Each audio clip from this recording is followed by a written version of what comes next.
Okay, thanks everybody. So let's go ahead and get started with this panel. There's still some folks outside getting drinks and food, well needed. It's been a long day. This is our last panel of the day, and then we have a nice reception afterwards. So again, special thanks to Tung and the U.S. Vietnam Center at the University of Oregon for organizing this conference. It's really been a great constellation of voices that we have in this room. And a rare opportunity to have these kinds of discussions. So this is the last panel of the day, Transnational Activism, Cultural, Educational, and Social Work. And it's my honor to have the role of moderating this panel, which will share perspectives from some folks who are doing some very important work in social and educational activities, as well as cultural and arts exchange and programming among the Vietnamese American community. And also with Vietnam. So on our panel today, we have Quinn Q from Miyoko Medical Center in Fountain Valley, California, who is also the founder of Project Vietnam. We also have Van Trung, who formerly served as the Assistant Superintendent of Portland Public Schools here in Oregon. We have Isa Lê, who is the Executive Director for the Vietnamese American Arts and Letters Association in Orange County, California. And he's coming. And soon we will have Joseph Nguyen, who is a lecturer in Asian American Studies at Cal State Fullerton in Southern California. And Cal State Fullerton, very important educational place. It has one of the largest Vietnamese American student populations in the country. And then we also have here Jennifer Huynh, who's an assistant professor of ethnic studies at Notre Dame University in Indiana. She'll be serving as our rapporteur today, and she'll finish off our panel with some observations of connecting themes and, if we have time, possible further questions. So before moving on to the presentations, I just want to also briefly introduce myself and my background. My name is Ivan Small. I'm an associate professor of anthropology in the Department of Comparative Cultural Studies at the University of Houston. And I consider the fields of Asian as well as Asian American studies to be central to my personal and professional work. One of my books, which is on the back table there, Channeling Money and Chasing Mobility in Vietnam, Currencies of Imagination, examines the social dimensions of remittances and mediating transnational kinship relations between Vietnamese Americans and Vietnam. I came to this topic through a very personal journey of my own, watching my Vietnamese mother as a youth send and navigate remittance and family sponsorship obligations when I was growing up, long before it became possible to travel to Vietnam. Later on, in the mid-1990s, I was able to travel to Vietnam myself and start to participate in those remittance gift transfers directly, and in the process, I learned a lot about my family as well as myself. So as I delved further into this topic from a research perspective, I realized for me, the personal and the professional would always be entangled. And this has been a source of a lot of reflection and analysis for myself.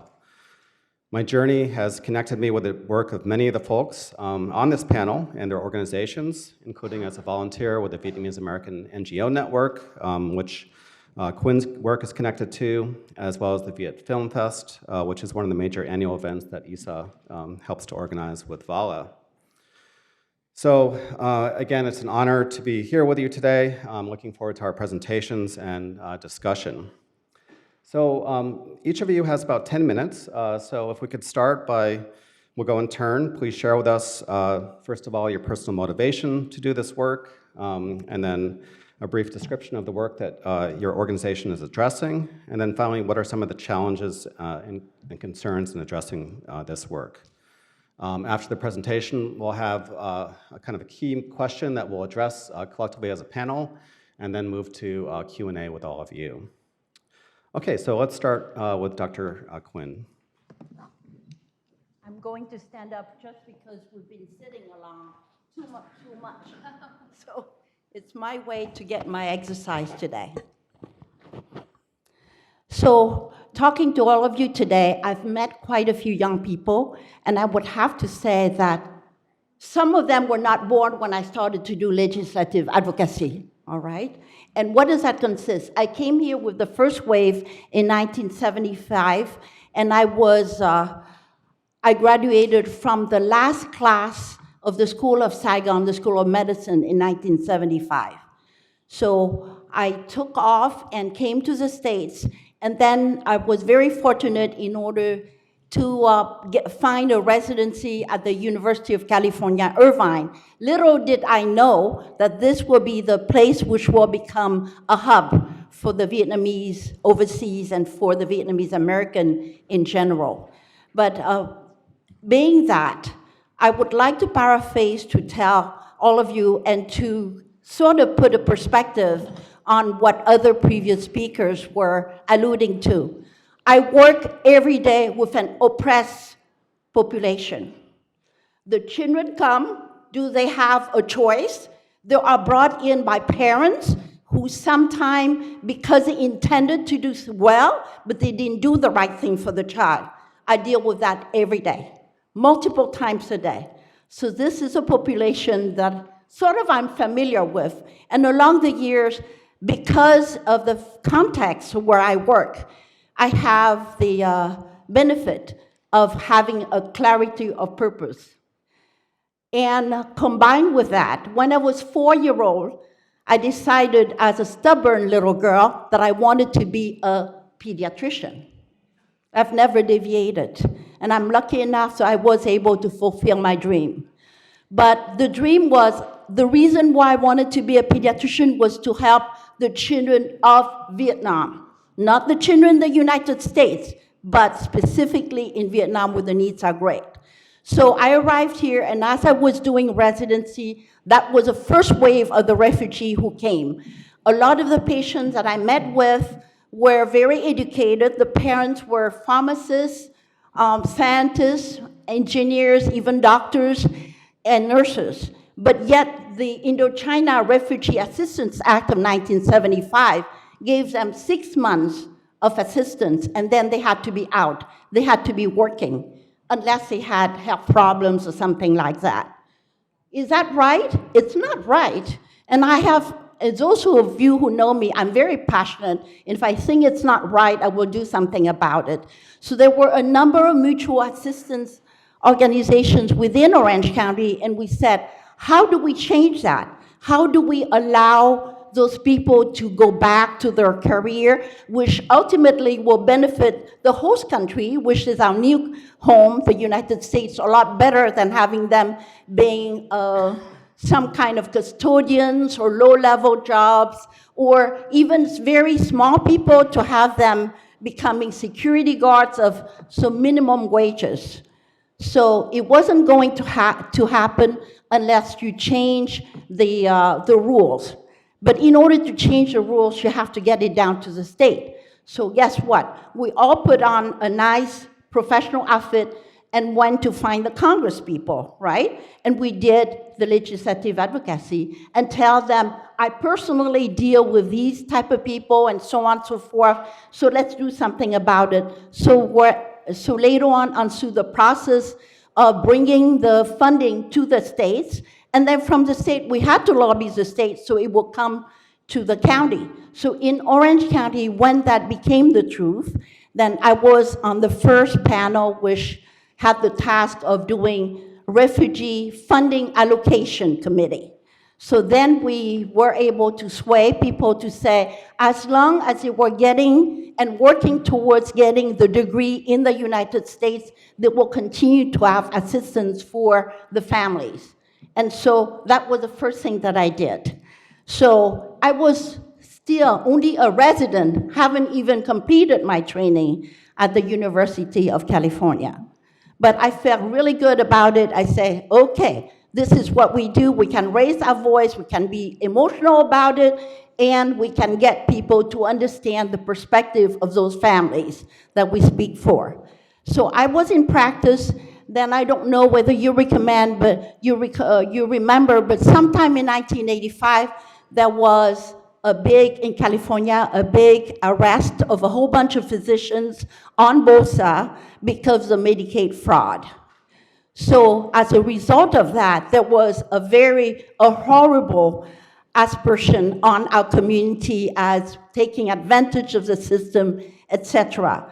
I was in practice and certainly not involved in any of those type of getting people to come here, having drivers, etc., and overbilling. So we were not doing that. But I saw my name in the newspaper along with a bunch of other Vietnamese physicians saying these physicians have been suspended from the WIC program. What is a WIC program? It's Women, Infant, Children, a program which provides some subsidy to low-income people to give more formulas or more nutrition to mothers who are breastfeeding.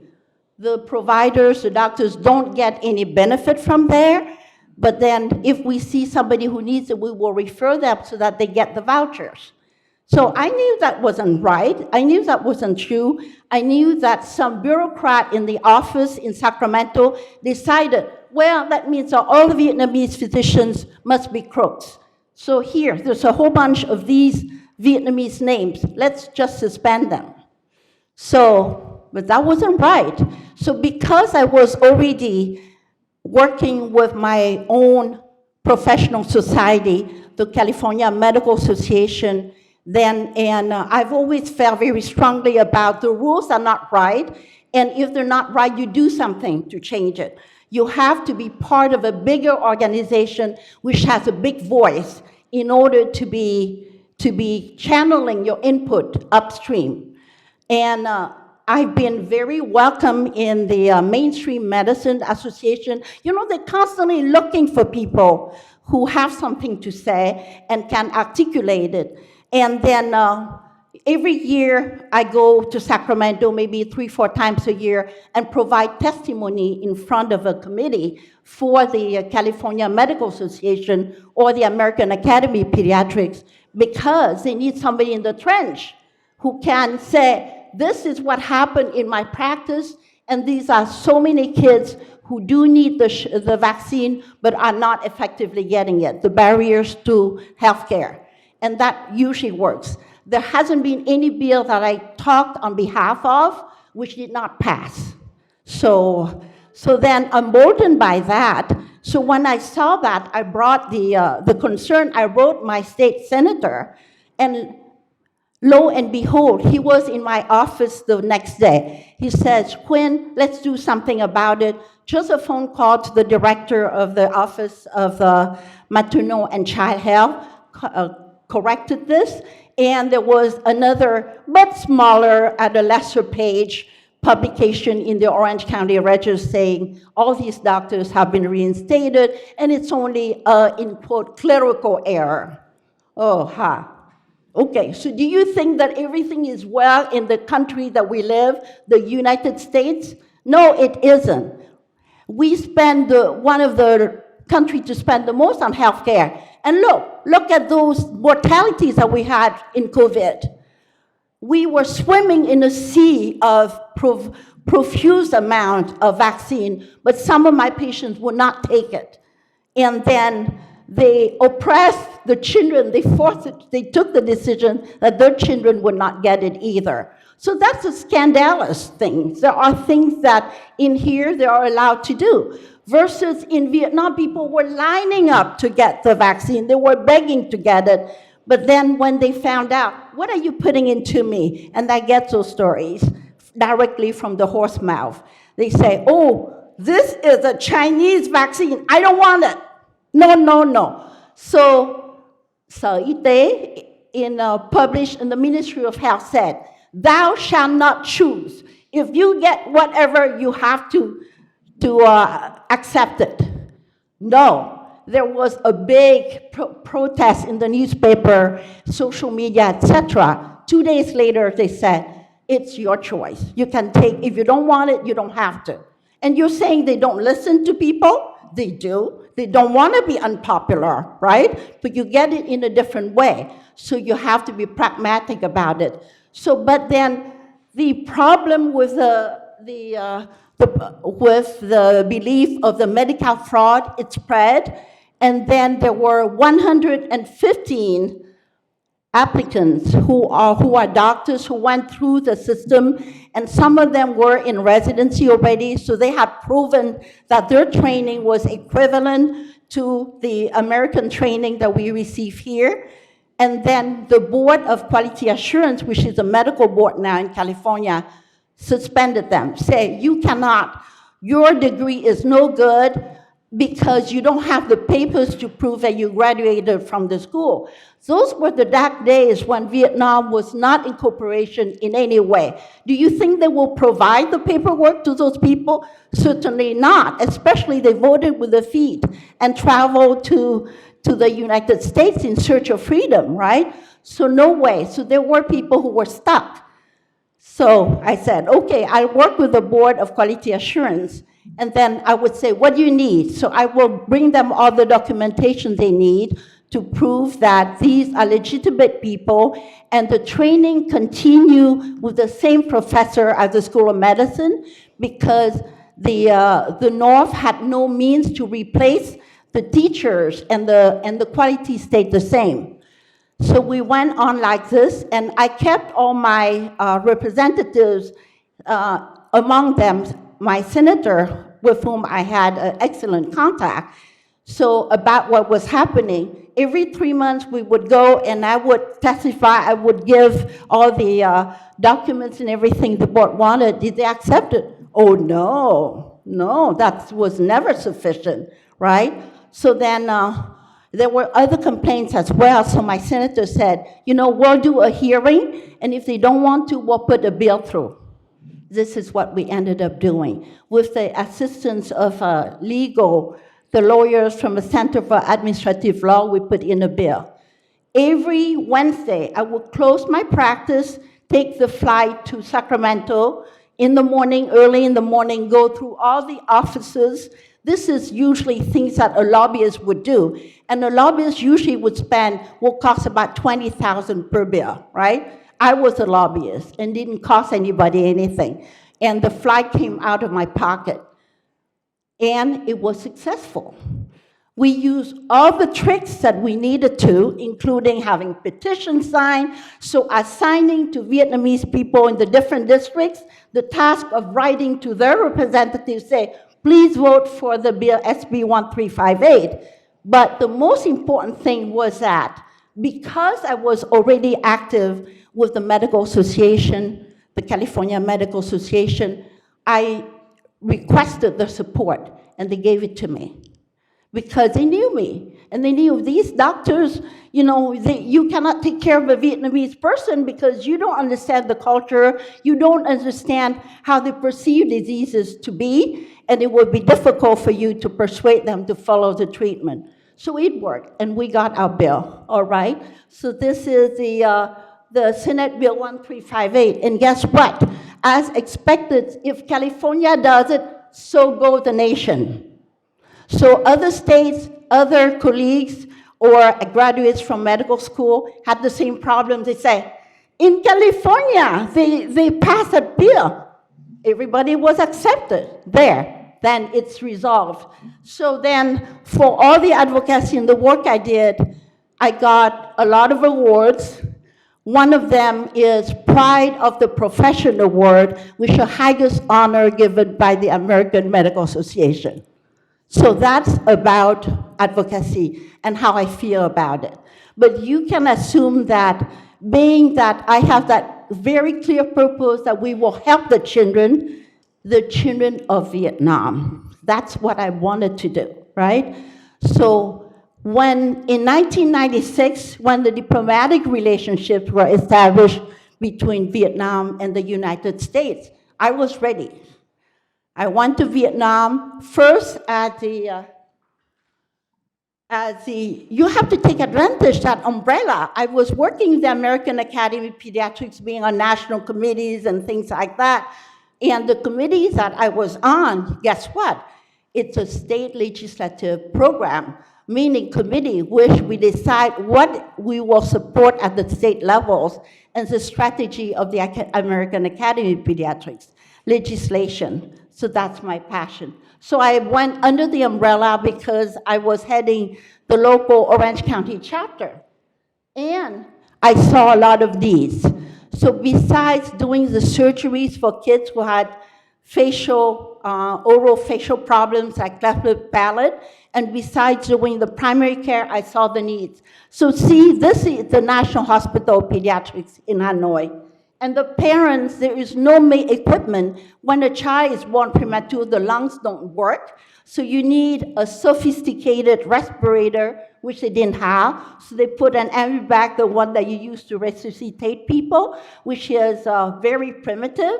And then the dad has to keep on bagging. Say, don't stop because otherwise your child will die. So then we work with them, and these are doctors from Harvard, from Columbia, different top institutions. And they are working with a doctor from Vietnam to show her how to do the equipment. Along the project, we had the commitment and devotion of a biomedical engineer called Kirk. And Kirk spent 10 years of his life to develop the machine to help keep the kids alive. And Kirk passed away in Vietnam. He was only 51 years old. You recall Kirk, Quyên? So then, at that time, in order to cut down on so we needed to train. So I talked to the Ministry of Health, says, why don't you do a neonatal resuscitation program to keep the kids alive? And then they would say, he would say, I cannot do that because I don't have anybody to train them. UNICEF proposed to give them $1.2 million, and they refused because they said they could not do it. That's something about Vietnam. They're very scared of doing unfunded mandate. They can only mandate something they know they can do and they can pay for, which is very reasonable. That's a nonsense approach that I understand. So we stuck our neck out, and Project Vietnam undertook to do 14 trainings at 14 centers of Vietnam to train 210 instructors. And as a result, the infant mortality decreased by 3%. So by now, we have done 75 medical missions to 35 provinces. We have done 2,400 surgeries and treated over 100,000 people. But we don't stop there, because the most important is what is sustainable, what people can do by themselves. So the medical training has been capital. And then afterwards, the thought of a pediatrician, which is very simple, is that you have, as a pediatrician, follow the growth and development of the child. You start something, if there are potential consequences, you need to be right there to work with the families to help them address it. So in 2010, knowing that some of the kids who had problems early on may go on to have autism or different type of learning problems, so we launched a project to help Vietnam establish a system to take care of the children with developmental delays. We've been successful so far.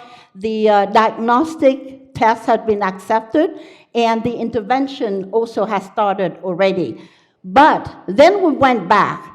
COVID came, right? There's a big need in the United States, so we did our clinics to give COVID vaccine and testing. We worked with a lot of volunteers, and then now there's some mental health problems, and so we're teaching mental health first aid to our volunteers and CPR training, and then we just signed on with UC Irvine to participate into their undiagnosed diseases network, so the needs of the United States as well.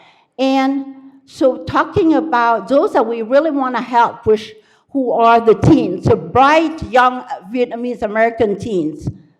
You know, we were talking earlier, we said, what can we do to attract the young ones? You have a good content and they will come.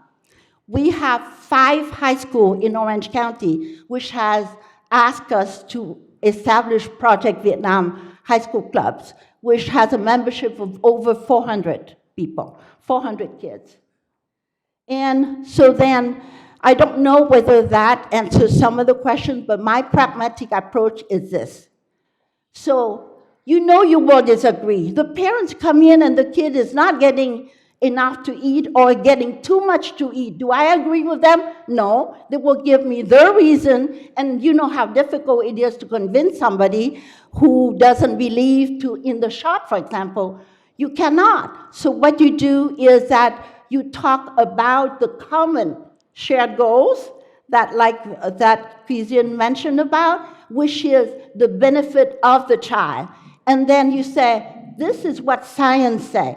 I'm offering it to you, and then I will give you some additional materials, or I will put you in contact with this other family for whom it has been very successful. Then think about it, and if you still want to talk about it, reach me. It has been successful so far. And if there's any question, I'd be happy to answer that.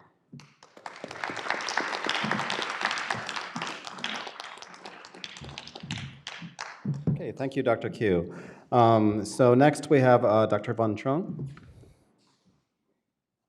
Good afternoon, everybody. Or maybe I should say, starting to say good evening now.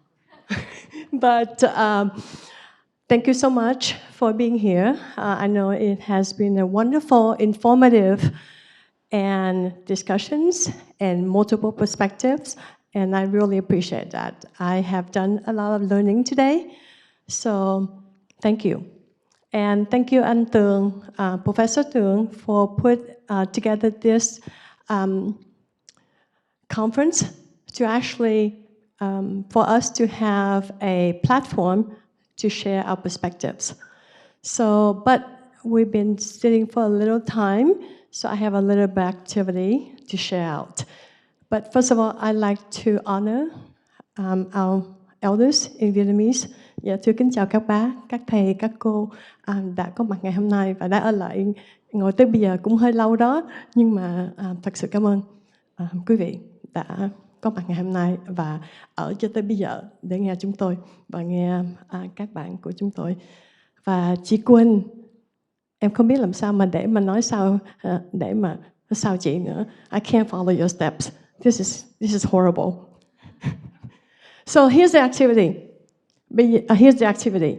So you will know that I work with students. So I work with pre-K-12 students. So this would be a long, long time for them to sit. But for us, actually, adult retention for information is only about half an hour. So we've been studying for a long time. So let's do some activity. I'm sorry, this is very Americanized, but maybe we can get some survey within the group with really out participation. So, two things. I'm going to ask a question, and you're going to respond. So either you agree, then you do the heart sign. I learned about this heart sign. Do you know what this means? This is a heart. But at first I saw it, I thought, oh, it looks like a heart. So it's a heart sign. It's really not a heart sign. It's actually a heart, pumping. So, and if you don't, then you do this. Okay? So, first question.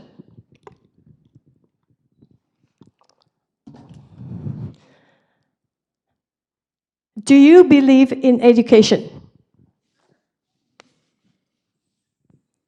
Perfect, thank you. Do you believe that education improves mind and heart? Yes.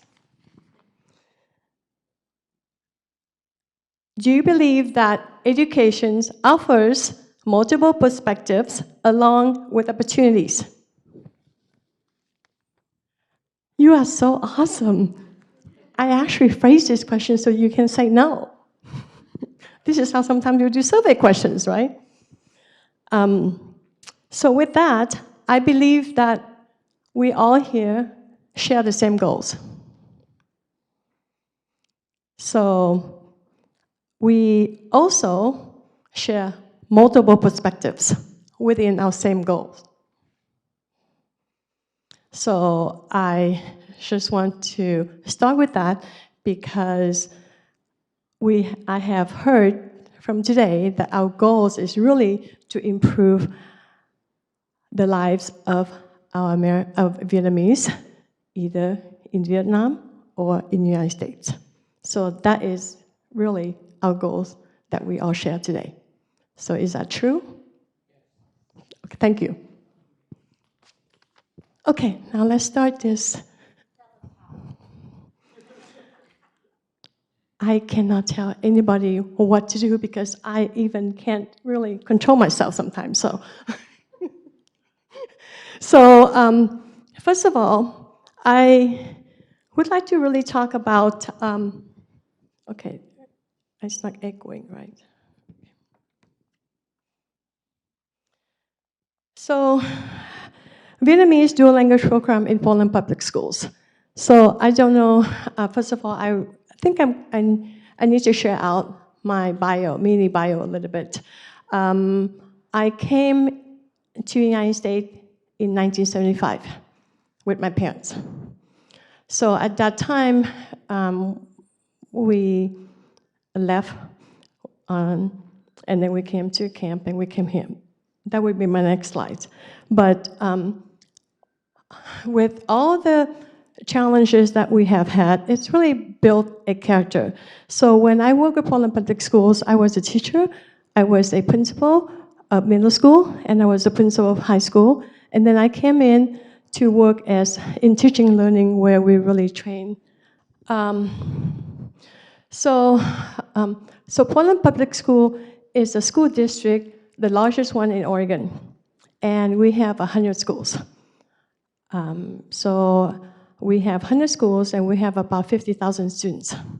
So when I was the assistant superintendent of Poland Public School, my responsibilities were to train the principals, to train the executive directors in teaching and learning, and I trained all the senior directors on instructional practices, design curriculum, and all of the above. So that was kind of my experience. And at the same time, I also believe in social service, and I believe in nonprofit organization. So I retired in 2018, right before COVID, to really take care of my mom, who was put in hospice. And I'm the oldest, and I was able to retire. So that's what I did. And then after that, I really engaged in many nonprofit organizations, including APANO, Asian Pacific Islander, Asian Pacific Oregon, Social Ventures Partners of Portland. I believe joining that organization because it's really a white mainstream organization, but they are a philanthropy organization. And our Vietnamese community do not know how to really apply for grant or have any voice in any decision to give our money in the nonprofit organization, which is an organization that is unheard of in our Vietnamese community to participate in. So going back to say about the Vietnamese dual language program in Poland Public Schools, we started out because I was in the central office, and my goal was really to close the opportunity gaps for all of our kids. And so looking at the data and seeing that we have already 4 dual language immersion: Spanish, Japanese, Mandarin, and Russian. And I look at the data, and Vietnamese-speaking students are the second largest after Spanish in Poland Public School. So why don't we have a Vietnamese dual language school program?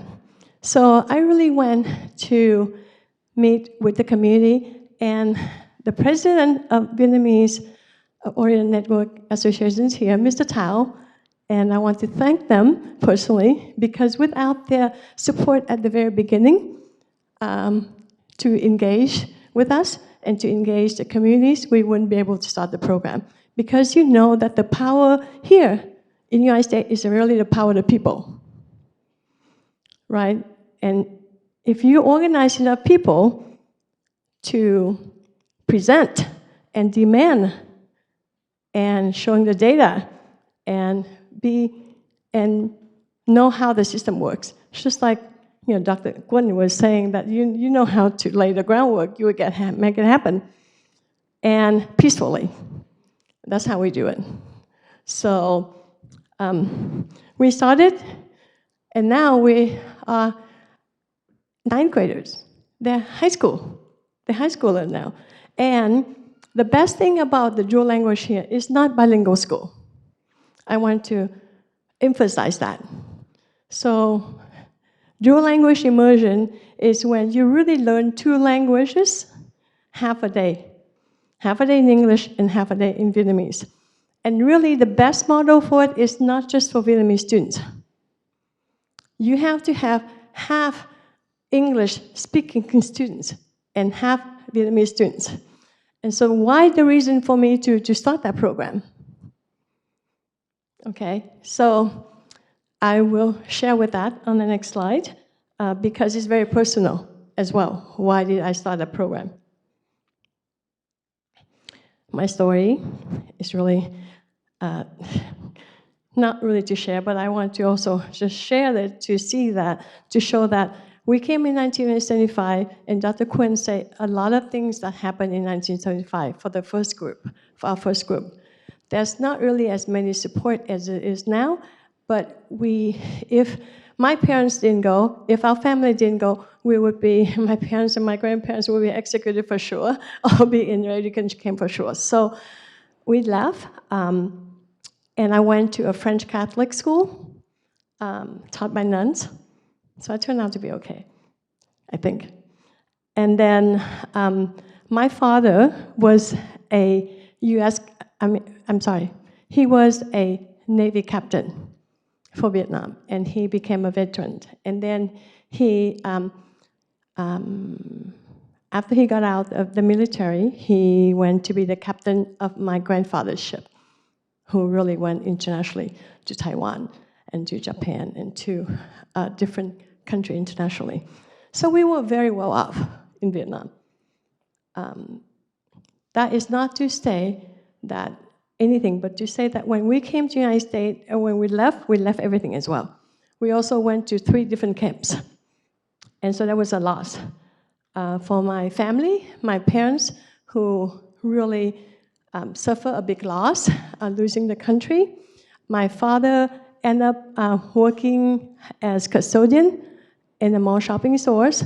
I went to school during the day, and I cleaned offices with him at night. We also picked strawberries, blueberries, and picked worms. I picked worms for one night, and I quit. I said, Mom, Dad, I don't care. We just have to eat rice with fish sauce. But I'm not picking worms anymore. So that's it. So next thing is, education is civil right. Okay, we have to remember that. So, and also I'm a racial equity leader. I think Dr. Tan mentioned it this morning about our community, who is our Black, Brown, Native Americans, who are really not as successful, or they also have their own trauma.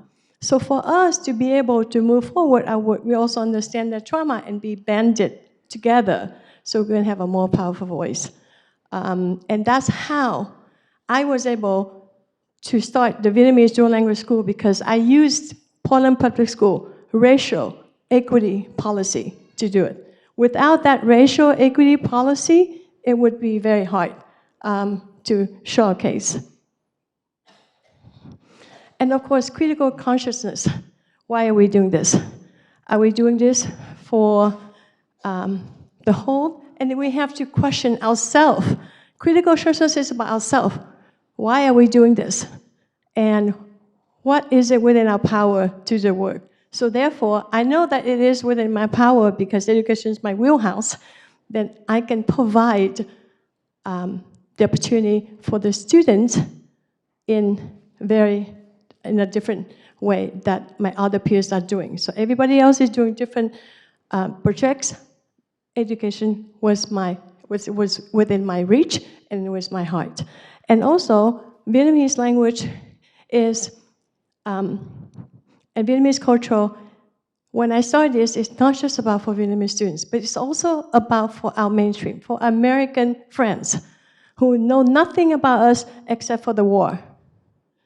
And maybe doctors, and maybe engineers, and maybe pharmacists, and maybe nail salons.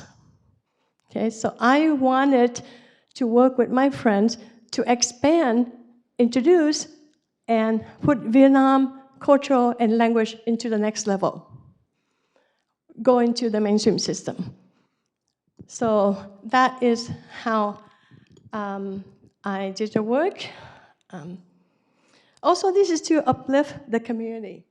And we work closely with different communities, Vietnamese communities, also with the board. There was a lot of politicings, meaning Vietnamese is not a common language for the public schools or any school to about 1,000 and 100,000 to do the work. So why do we do Vietnamese dual language? Well, because it benefits you people, meaning Nike, Intel, and other organizations who see the benefits of Vietnamese dual language. So we got letters of support from Nike saying, yes, we do need people who speak Vietnamese. So you have to empower different perspective as well.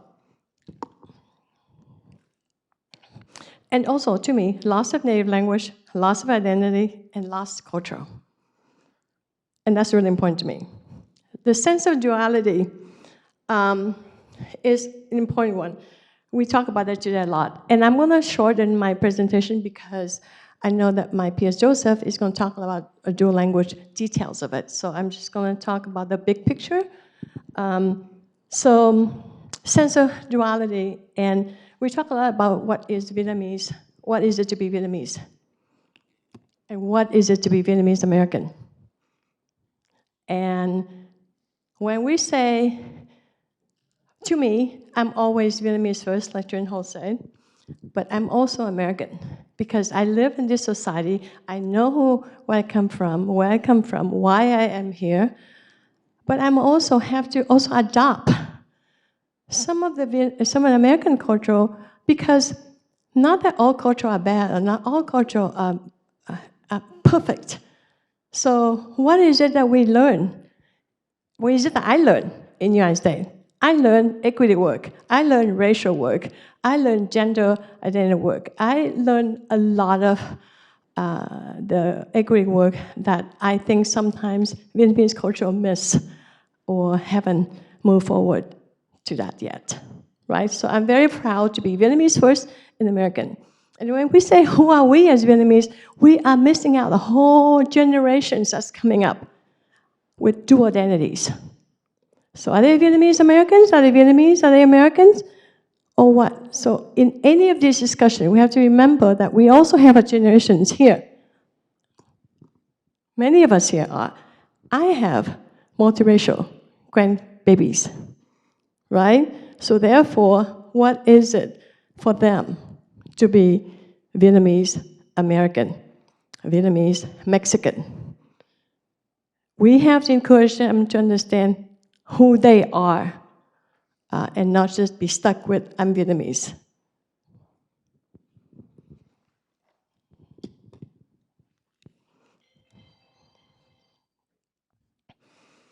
So the challenges of studying a Vietnamese dual language, this is my last slide. The challenge with starting a Vietnamese dual language program is really the understanding of dual language program with Vietnamese parents. It's really difficult and challenging to explain to the parents because our parents only know, my parents don't know that you need to learn English, you need to learn English, you need to learn English. Why do you want to learn Vietnamese during the day, right? We have Vietnamese school. On Sunday, we have Vietnamese language school. So why do we do dual language? But we do not know much of the research on how our brain develop when we're learning 2 or 3 languages at the same time. Only in the United States that we only learn 1 language as kindergarten. Many other countries start their school with 2 languages. So that's kind of we have to explain to our parents. And I've done a lot of those at the beginning and continue to do so to recruit parents. And right now, Vietnamese dual language in public school have waiting lists. We have to have lottery and we have to have parents lottery in, because the slots are 50% Vietnamese native speakers and 50 English speakers. So this is how successful we are, and we are the very first. Highline is first, and then Portland Public Schools is second, and we are the one that really produce the best data achievement in academic data in all the schools. Right? Currently, we have 6 districts who are doing Vietnamese dual language, and we're doing a lot of consulting for them because we are one that is started earliest and show the most successful data. I think I already talked about language identity and the pride of me being Vietnamese, and that's why I started the Vietnamese dual language. And it is for our community, and it is for all of us and our next generation. Transportation. Many of our parents do not have ways to take their kids to one school because we live all around the district. So therefore, if we want to go open one school, one program, then we have to bus students in. So we deliberately have to think of all the heat map where our Vietnamese students live, where all the Vietnamese families live, and where do we have rooms, so that when we do pay for a bus to pick the students up, then how much would it cost? So all of this really get intentional planning. Also, Vietnamese teachers. Where do you get Vietnamese teachers? My goodness sake. Because there's not a lot of Vietnamese teachers who are fluent in Vietnamese or in 2 languages. So therefore, we have to create our own program to train teachers. I also teach at university, so I work with university to do credit programs for them. A lot in place. So I think that is it for me. And if you have any other questions later, I would be happy to answer your questions. And thank you so much.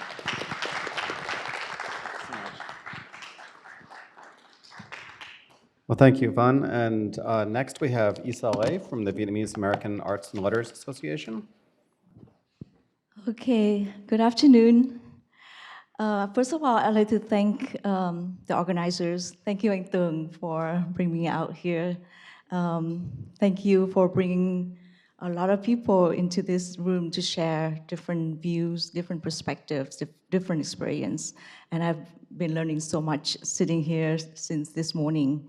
And so I would like to start my talk with an art piece. It's by artist An Phong, and it's called The War. It was painted in 1995. Reason why I brought this up is because I saw this series in 1990s, and I just graduated from pharmacy school and practicing pharmacy.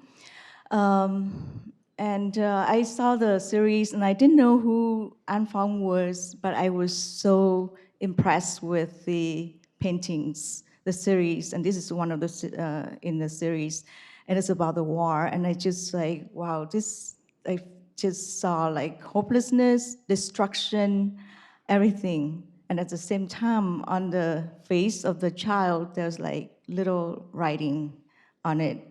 So later, the artist explained to me that that's something that is like a diary, like writing, so that is retained in the memory of the child of the war. So a little bit about myself. I'm a pharmacist. My day job, I work as the Providence Home Health Pharmacy in Anaheim. I graduated from University of Southern California in 1994.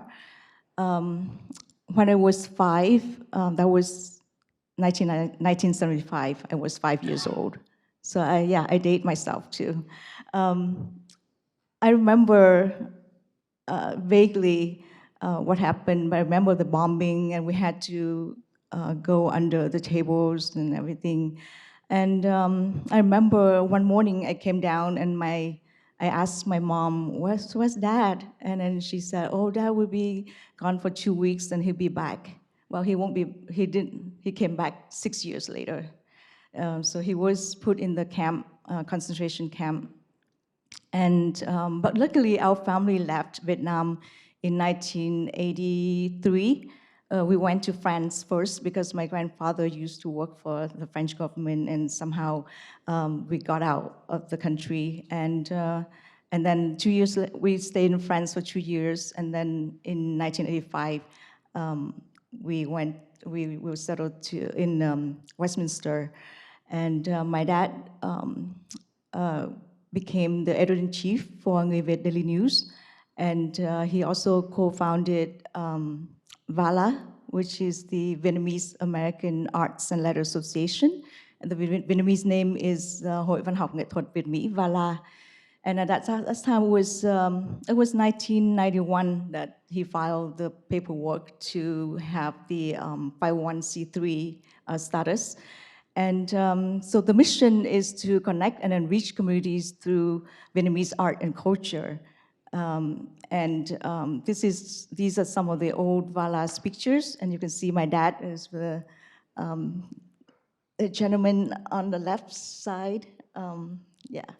And bác Lê Văn Khoa, musician Lê Văn Khoa, họa sĩ, painters Becky and Hồ Thành Đức. So I think a lot of people in this room probably recognize them.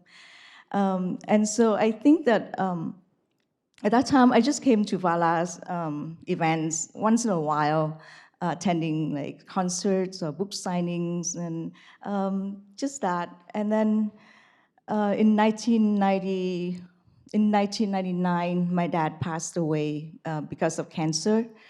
So the organization went inactive for 2 years.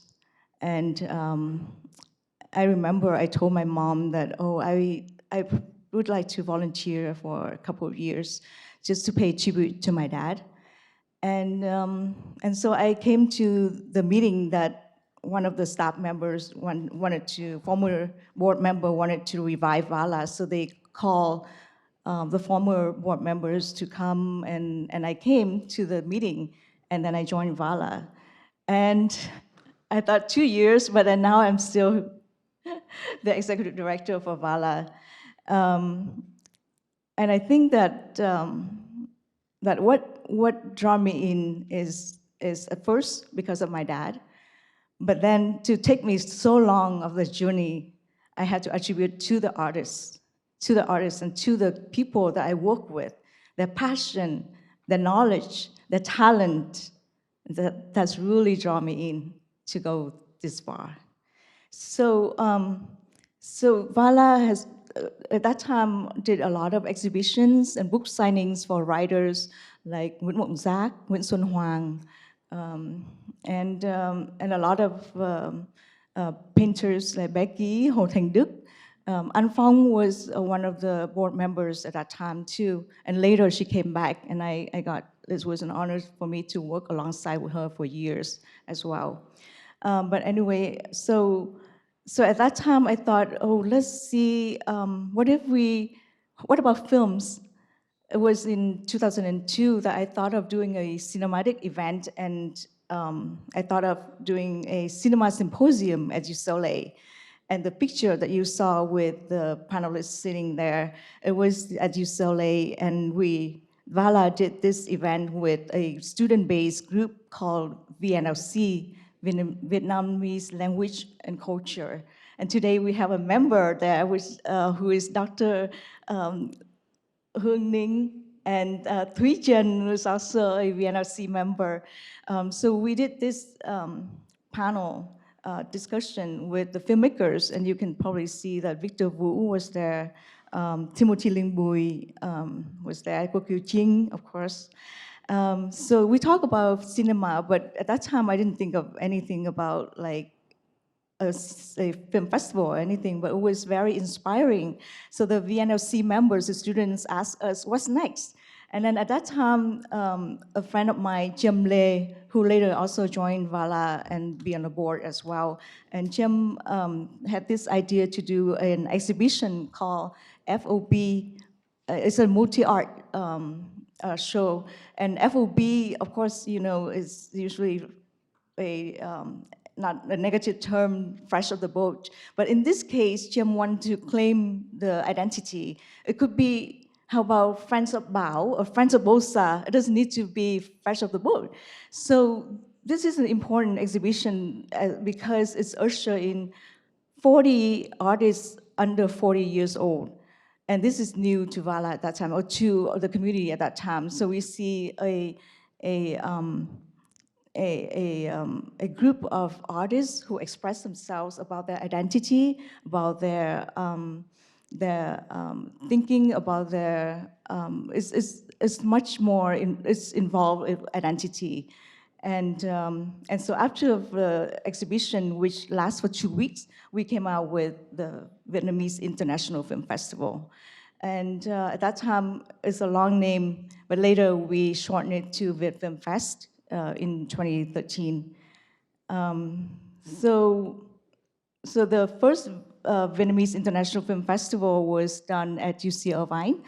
And we didn't know that we could do the second one, so we didn't call the first one. But actually, later on, we realized that films is such a great medium to share with different generations, and we can showcase films involving different topics.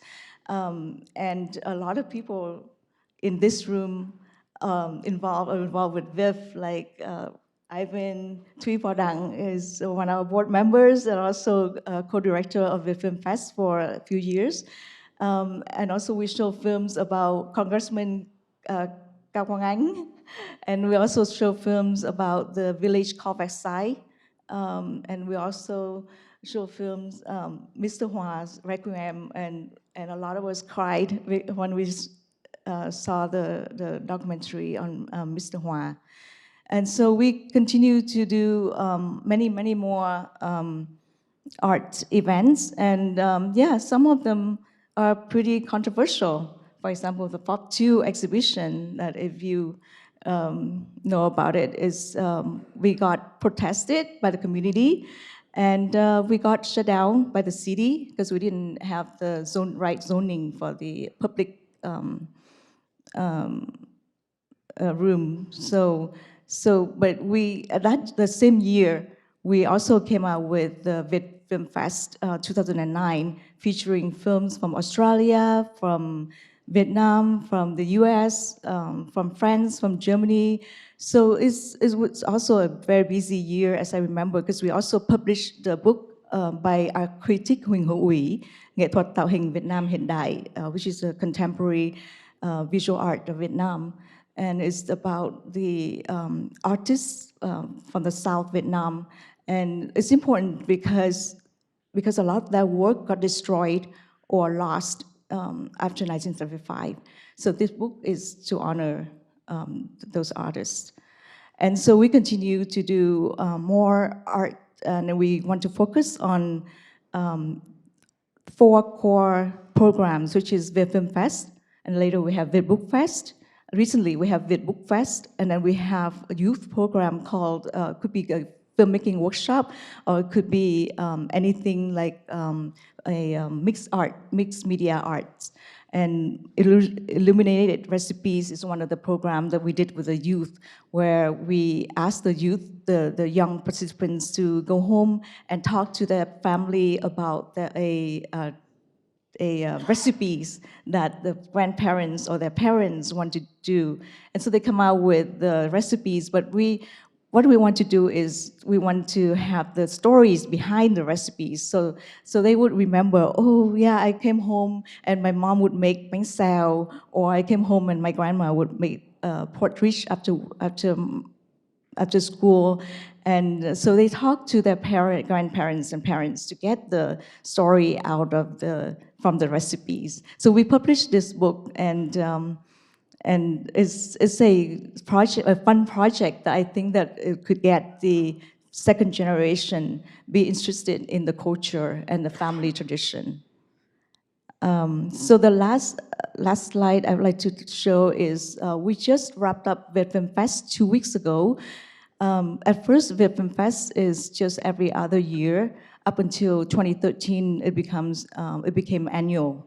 And this is the last Film Fest, was from October 5th through October 15. Oh, sorry, it was September 30th through October 15 because of the online program, and the in-person days were October 6 and 7. And we had 760 high school students came to the Film Fest. These are from local schools, and they are from classes of like Vietnamese language, Vietnamese literature, and Vietnamese American experience classes. And the numbers just grew, like amazingly grew. Like at first we had about 5 or 7 students came with a teacher from Westminster High School in 2005. And then in 2007, we had 50.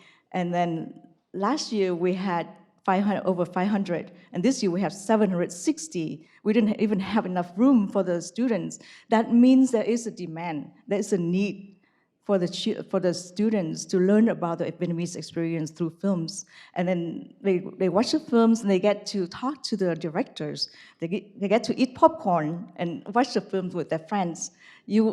Is one of the best experience at the Film Fest that I have, is to watch the high school students watch the films and interact with the filmmakers.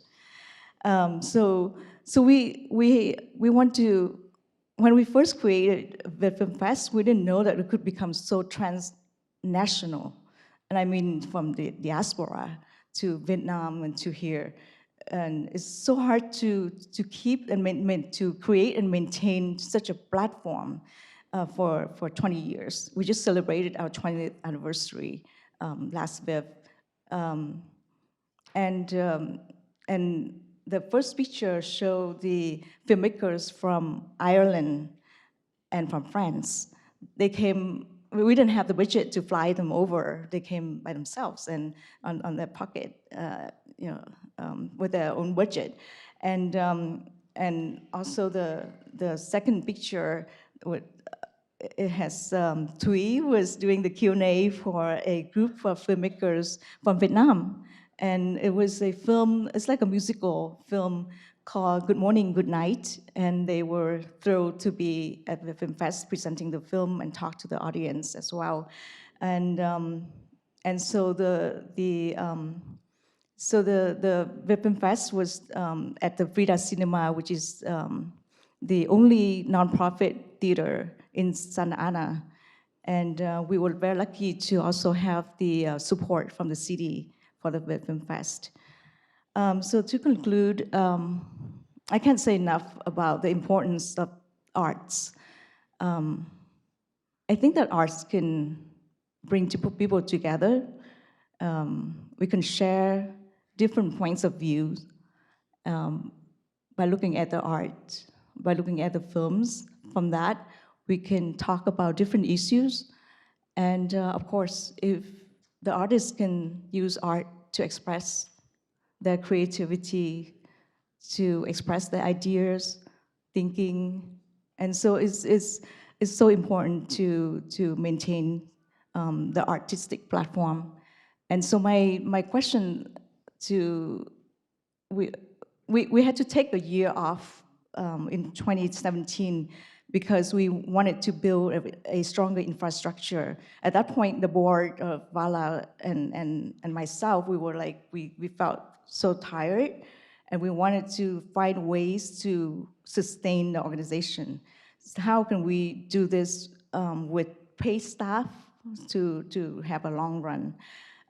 So we had to take a year off to build the infrastructure. So how can we avoid going back to that? And how can we have more grants, have more funding to have paid staff and have more regular programmings? So that's the challenges that we face. And also another question is, how can we have a venue for our arts? Right now, we still don't have any, we still don't have an art gallery in OC, and you have, an OC is like, you have like 300,000 people of the Vietnamese Americans in Orange County.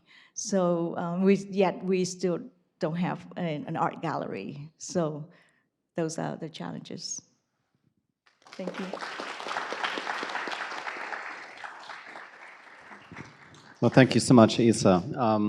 And as a former volunteer with the Viet Film Fest in 2012 and 2013, I can definitely attest to the cross-generational interest in the Viet Film Festival, but also the kind of transnational, element to that, where films and actors and directors are circulating between Vietnam and California.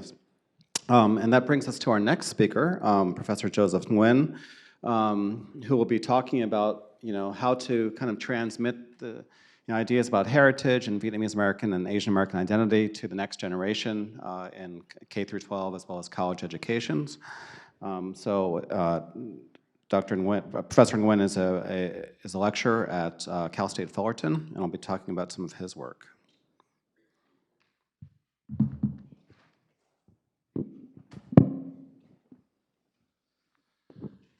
Hello, everybody.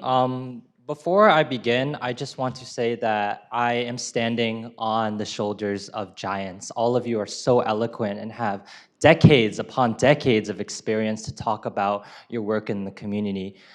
I was born in 1998. I am 25 years old. I am easily the youngest person in this room. And so I'm very thankful for I'm very thankful for this panel and honored to speak in front of you. And before I do start, I want to focus on two main themes that I want to center my speech on. One is that 50 years after the war, we're having a conference about the Vietnamese American experience.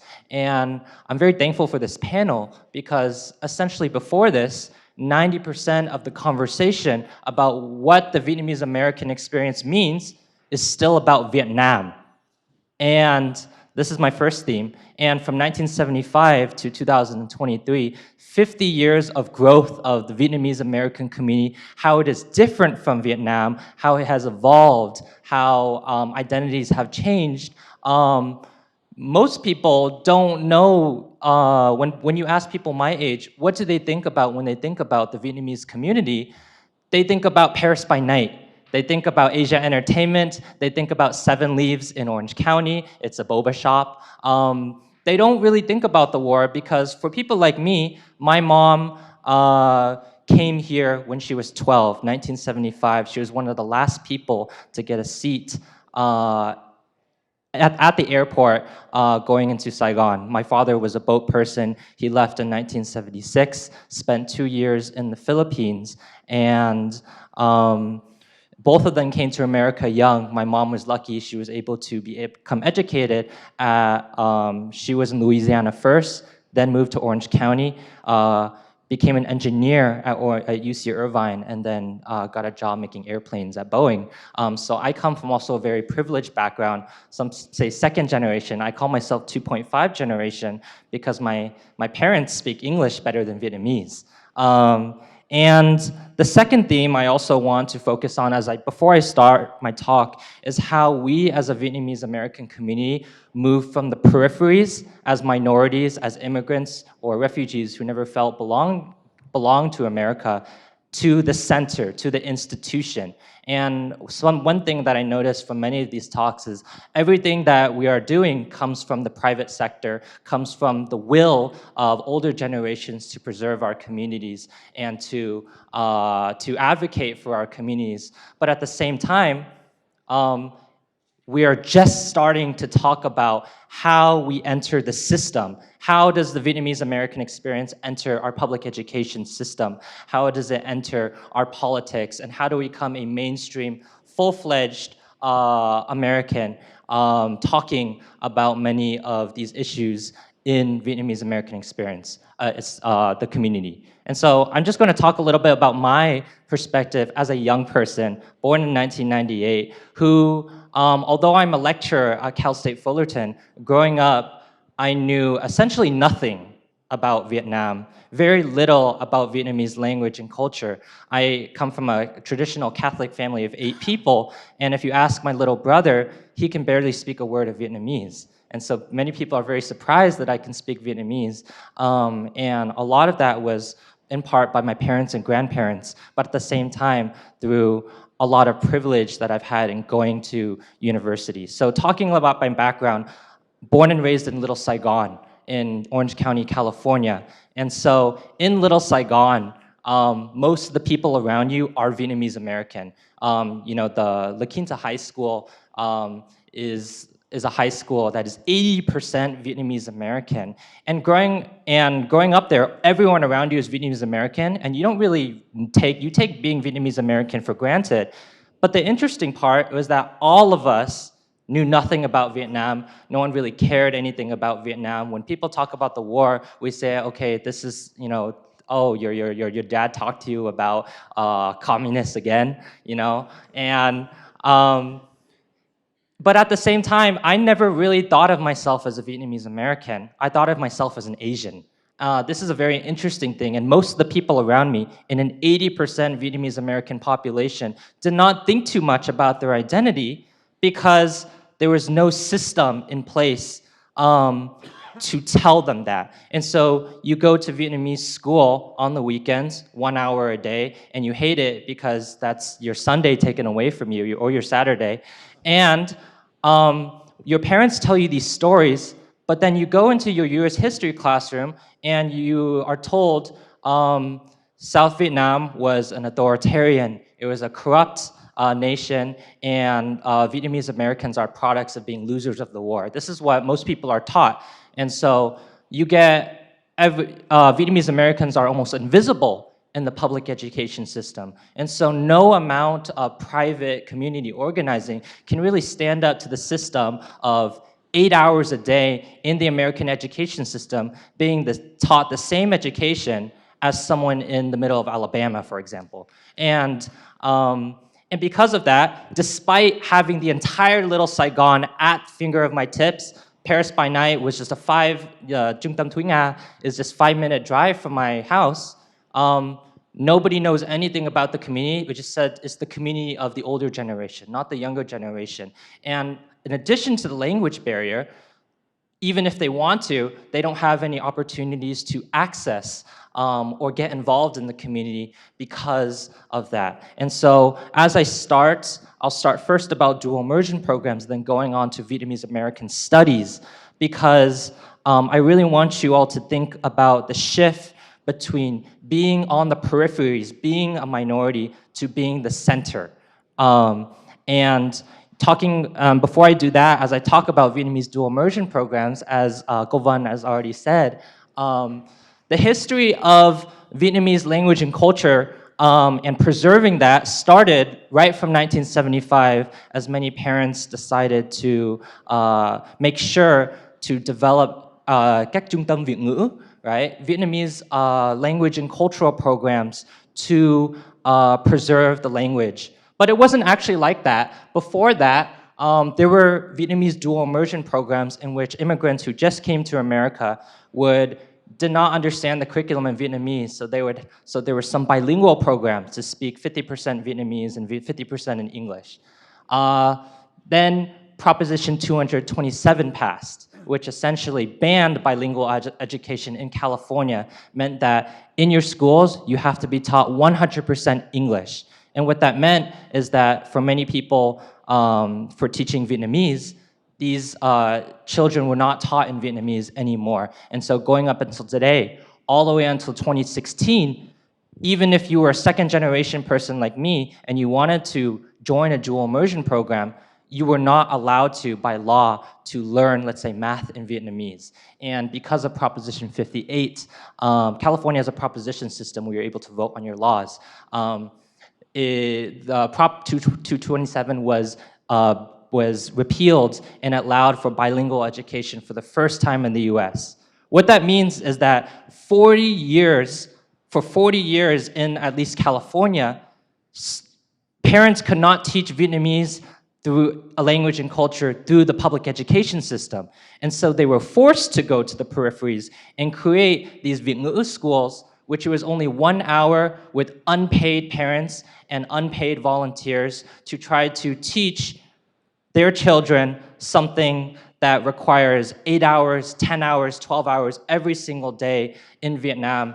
And so if you ask many of my friends, you'll say that they hated Vietnamese school, not just because it was boring, but because they never felt it was effective. Because 1 hour on a Sunday is not enough to learn a language. And if you had only 1 hour of English every single day for 10 years, your English would not be as good as living in America 24 hours a day. And this has changed in 2016, and as a young person, I have a lot of hope for this future, and I'm very passionate about this because what the Vietnamese dual immersion program means is that 50% of your education is in Vietnamese, which means you have math classes, science classes, social science classes, literature.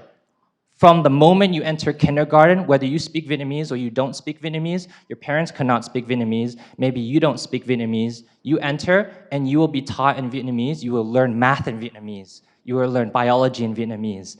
And recently I did a little observation at a school in 8th grade. 8th grade is the oldest oldest cohort in Warner Middle School for Vietnamese dual language programs, and I met a student, he was Hispanic. And he joined this program 8 years ago when the program started. He speaks Vietnamese as if he was born and raised in Vietnam because he's been learning math for 8 years in Vietnamese. Next year, these students will enter Westminster High School and many high schools along, and they will have to decide, what do I teach our students? Think about AP Biology, AP US History in English and in Vietnamese. And for our future doctors, comes from a friend. One of my friends actually attended Harvard University Medical School and was born and raised in Orange County. But she had to leave Orange County because she could not find a job in Orange County because she could not speak Vietnamese. And so I hear, I think in the beginning, someone mentioned how we as parents push our children to be successful, to be a doctor, to be a dentist, to be a lawyer, right? And then since none of them are going into education and political science or et cetera, then there's nobody advancing the community in those fields. And so that my friend was a Harvard educated, one of the best, but still cannot stay in her community because she could not speak Vietnamese. And a lot of times when I was young, I always felt a lot of older generation people, they call my mom actually Mikan. So my mom was already a Mikan, and so I am Con Mắt Gốc, right? So I've always felt very humiliated for my Vietnamese identity. And going through these programs, this is one of these programs that can help solve that, and to think about a future in which a generation shift in which whether you know Vietnamese or not, you can enter the program and you can learn your language and culture. Công cha như núi Thái Sơn, they learn that all the way from kindergarten, from 5 years old. Then if they graduate high school, instead of going, even if they don't want to go back to Vietnam, they see a use for their community, to be the doctors and lawyers, to fit into their community, because many of them want to, but they don't have the language capabilities, or they don't have the knowledge or the institution to help grow them. And so currently in California, this is one of the very few schools that offers a Vietnamese dual language program, but I see a future where there will be more in the public education system. And this is very important because the Vietnamese American community, when they advocate for politics, and just like this conference showed, we advocate for things in Vietnam, reconciliation with Vietnam, or human rights and democracy, which are all very important issues. But then who is advocating for everything for the Vietnamese Americans that live in this community right here, right now, for the children here? And so we think about all the issues that people face right now, and this goes into my more important topic, which is this topic called ethnic studies. Let me define ethnic studies first, because ethnic studies often is misunderstood in public discourse because of its ties to race. And so ethnic studies, by definition, is the study of historically marginalized racial and ethnic communities in the United States. And if you hear about it in the media, you will hear a lot of controversy over, this is indoctrinating children to learn about race or to learn about different things. In California, California decided to pass a law offering ethnic studies as a mandatory high school course starting 2025, which is 2 years from now. That means that in 2 years, every single high school student in California will have to take an ethnic studies class to graduate high school. What is important about ethnic studies as well is that ethnic studies benefits many different communities. And in the Vietnamese American community, a lot of times we do our advocacy as a Vietnamese American community, but we don't do a lot of advocacy in terms of seeing this law got passed due to the contributions of many different communities, all of them who had 1 or 2 paragraphs told about their history in the US history textbook, and they wanted their histories to be taught fully. Because if you only get 1 paragraph in your entire textbook about your history and your heritage, how will you ever understand about your history and your heritage? And this is an important part for what's called place-based ethnic studies. Place-based ethnic studies means that in a community like Santa Ana, which is majority Mexican, Hispanic, there will be an ethnic studies course that teaches Mexican-American history for that community, that serves that community. And for the Vietnamese American community, the hope is that in a place like Little Saigon or in San Jose Bay Area, that there will be a full semester-long or year-long course in which you will be able to be taught the history before 1975, talking about the Republic of Vietnam, talking about colonialism, talking about everything, and 1975, talking about why do Vietnamese take over 80% of all nail salons in the US? What is the history of Paris by Night and Asia Entertainment, and why does it have such an influence in our society? Why do Vietnamese Americans vote that the way they do, and what are the differences between generations, between the different waves, between different religions, to help us understand the things that this generation, all of you, have done already. And it was my generation that has studied it. And I feel very privileged to have studied it, because the only reason why I know most of this is because, like I said, I knew nothing about Vietnam. And my first class that I ever took was an Asian American Studies class with a professor named Nguyen Vo Thu Huong at UCLA, as well as another professor named Nhà Văn Thầy Quincy Chúc Bùi. From there, I started to learn about the Vietnamese American community. I read books such as Võ Phiến, Nhạc Ca, Nguyễn Mộng Giác, Du Tử Lê, poetry, all of that. And then I went to Columbia and decided to study Vietnamese history, Vietnamese American history full-time with my thesis. I did my thesis on Cuộc di cư 54, so the 1954 migration, and how những người Bắc Công giáo, so all Northern Vietnamese Catholics, their contributions to South Vietnam, as well as their role in America and in the diaspora and beyond.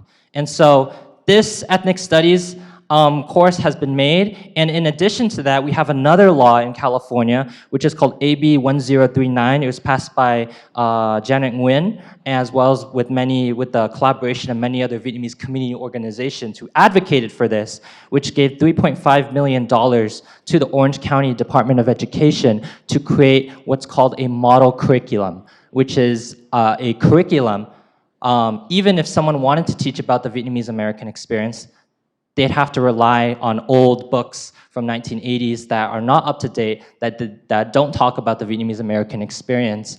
But this model curriculum has over 60 plus lesson plans that can be taught over an entire year about the entire history of the community. And I'm just going to read what it says. Model curricula, which talks about the Vietnamese American refugee experience, the Cambodian genocide, Hmong history and cultural studies, and requires a curriculum that talks about it.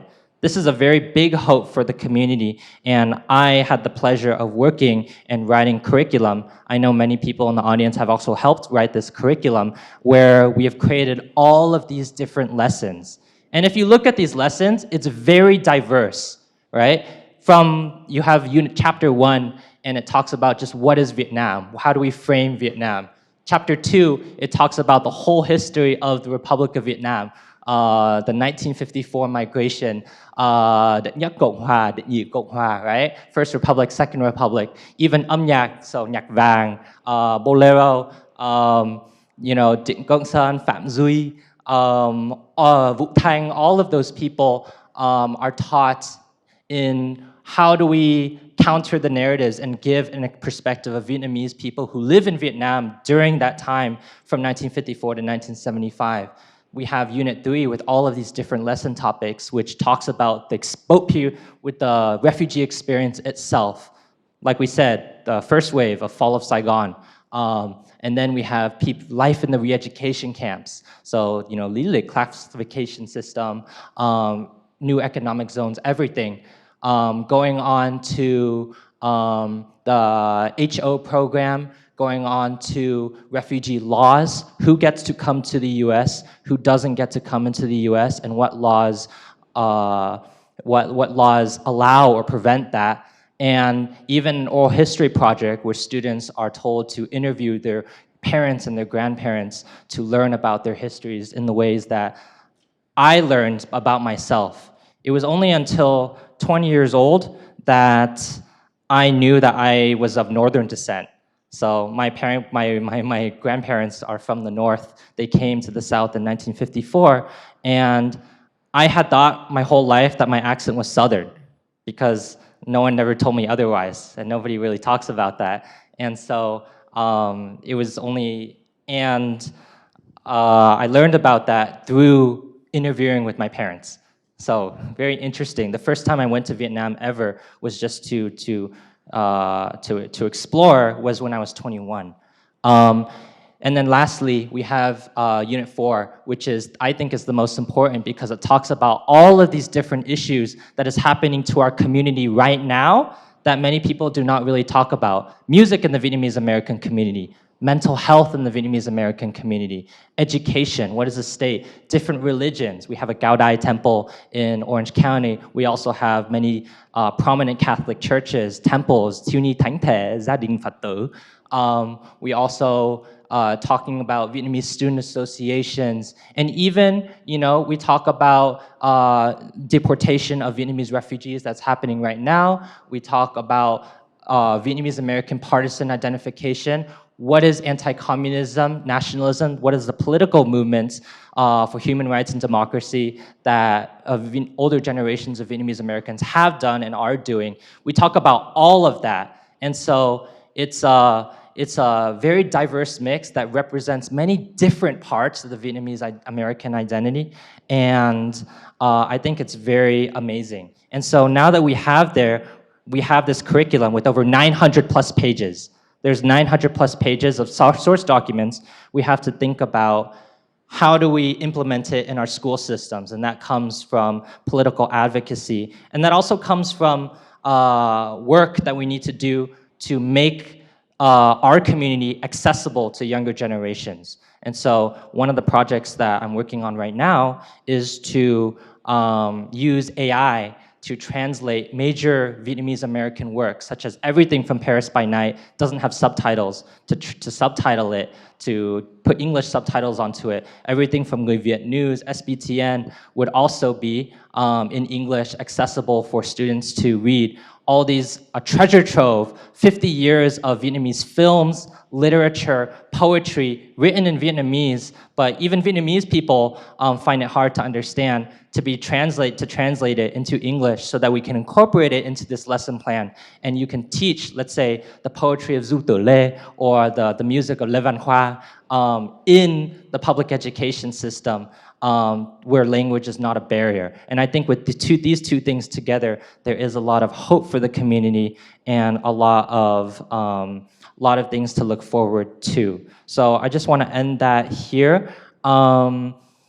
Thank you all for for letting me speak about my experiences, and I hope that we can think about some of the ways that we advocate for our community and put Vietnamese American experiences in the center as we shift towards institutionalizing our experiences, especially as the generation gets older and less young people learn about their experiences and the issues facing their community right now. So thank you, everybody.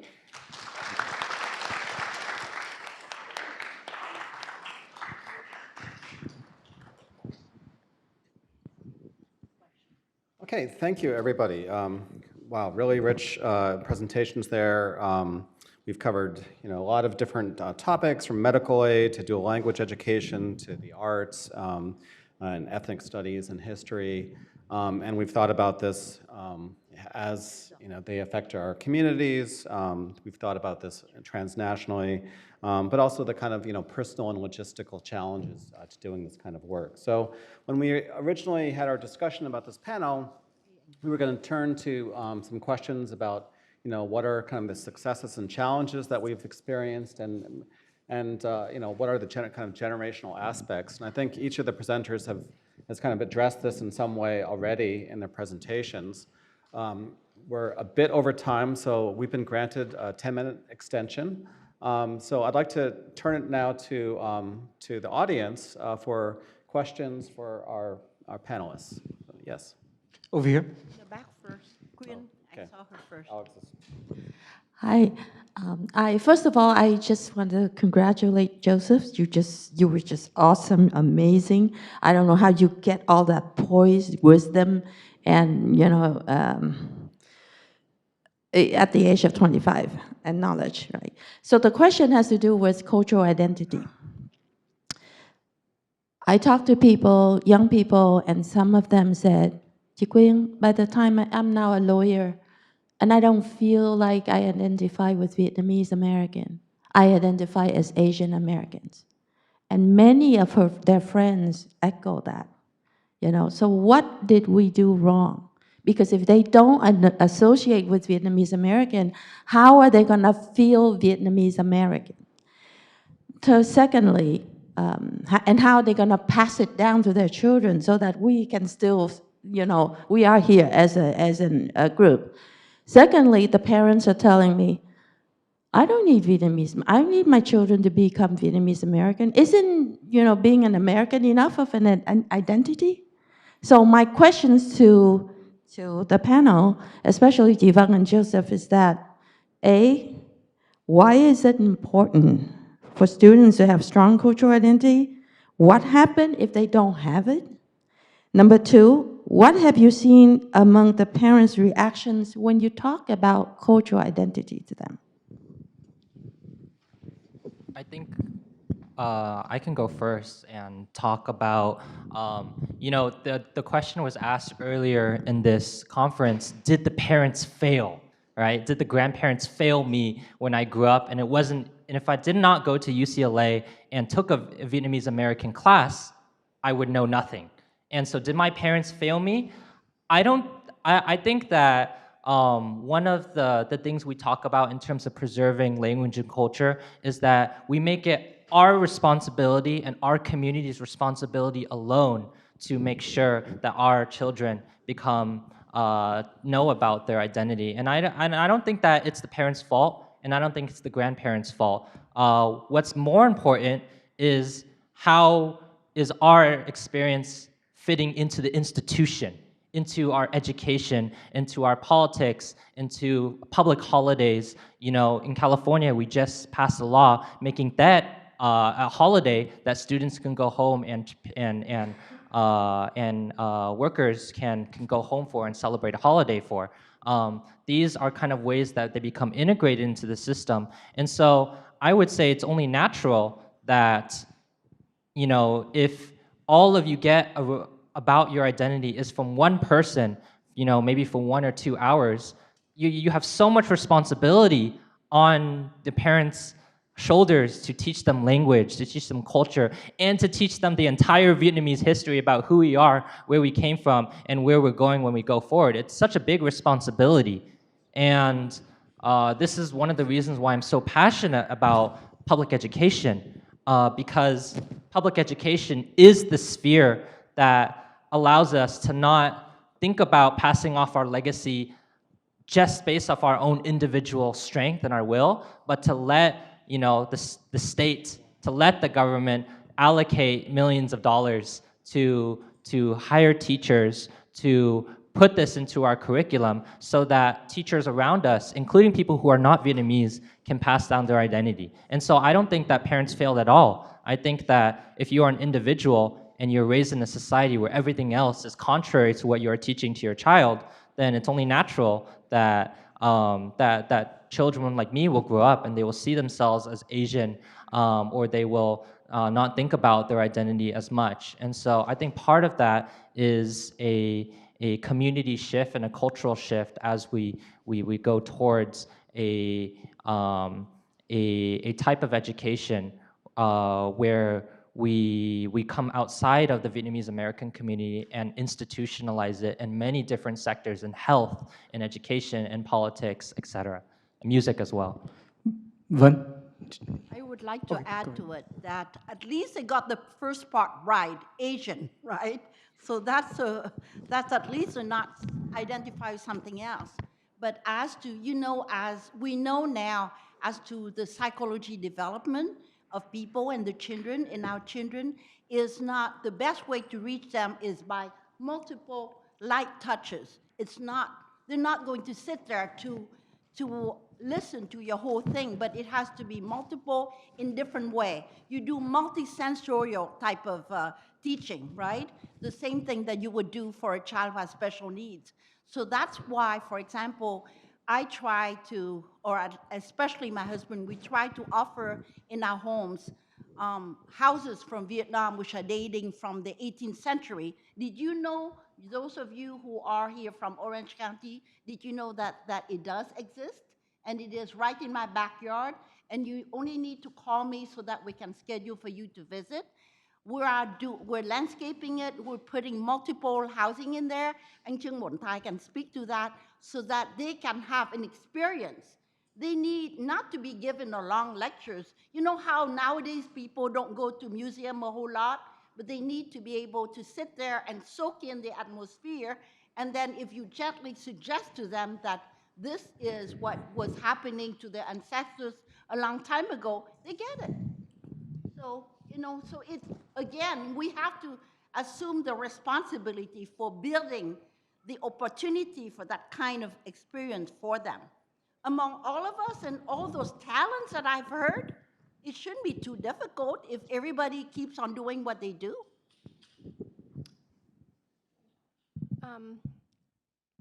Joseph. Closer. Joseph eloquently addressed some of the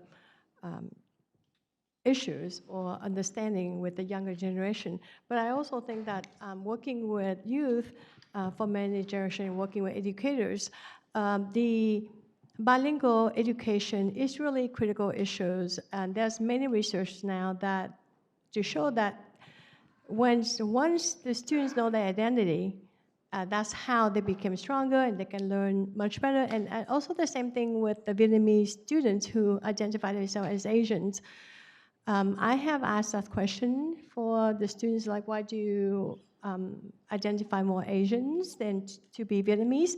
Basically, they said, most of them said that because they want to belong to a positive group.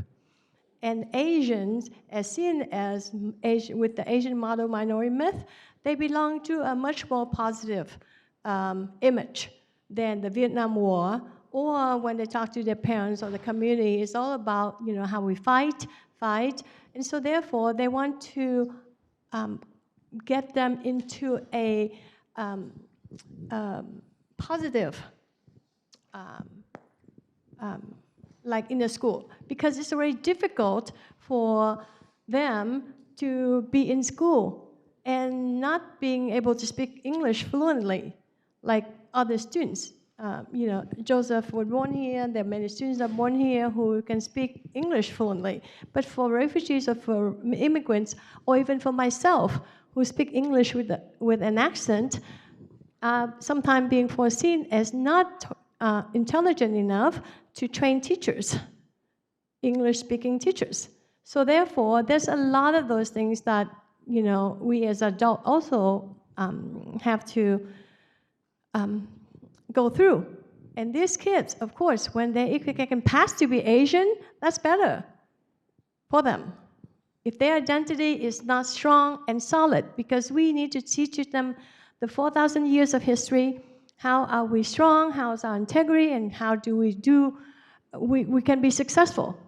So I think that's where I believe in education, because I think through education, we can support the student, Vietnamese students or other students, to learn to be peaceful, to understand each other's culture, then less war, less conflicts, less of the issues will happen, especially in the war, across the world right now. Because of time, so we can take 3 questions at the same time, all right? Wow, first of all, I wish I know you long time ago, man. I'm telling you, been waiting for years, but you remind me one of the young kids. I do a lot of comics. So when I start the comic, I write the old-fashioned way in the Vietnamese. Then there's a young kid next to me. He looked very impressive to the Superman and thing. I say, okay, let me redraw Lê Lợi, Lê Lai, into that format, and they love it. So I think it's like education is good. I agree with you all. And we come from Virginia. We just fought very hard to get the Vietnamese language to be taught in high school. But I love to learn more from you so we can push it into high school to be like bilingual. But please keep in touch. I love you, man. I love him too.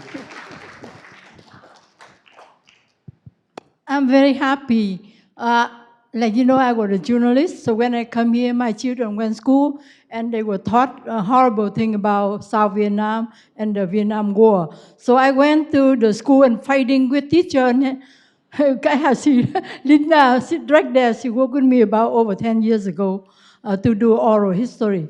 So I didn't sleep many days. How can we do something about it, So I have much money, not much money at that time, so we got a group of volunteers, and then we went to look for the document. So we provide to university, to school, said, here, material, teach our children like this. What you're doing from your textbook, that's wrong, so far and so on. So more than that, we do oral history. We interview more than 700 people. We put it online. And then most of people, first reading was, I think, our generation. And then in Vietnam, right now we have almost 16 million readers. And then 45%, they are in Vietnam. They're under 45 years old. So I was surprising. I said, oh my God, I just do this for my children. Now I can be able to give information for children inside Vietnam. And now here Joseph come.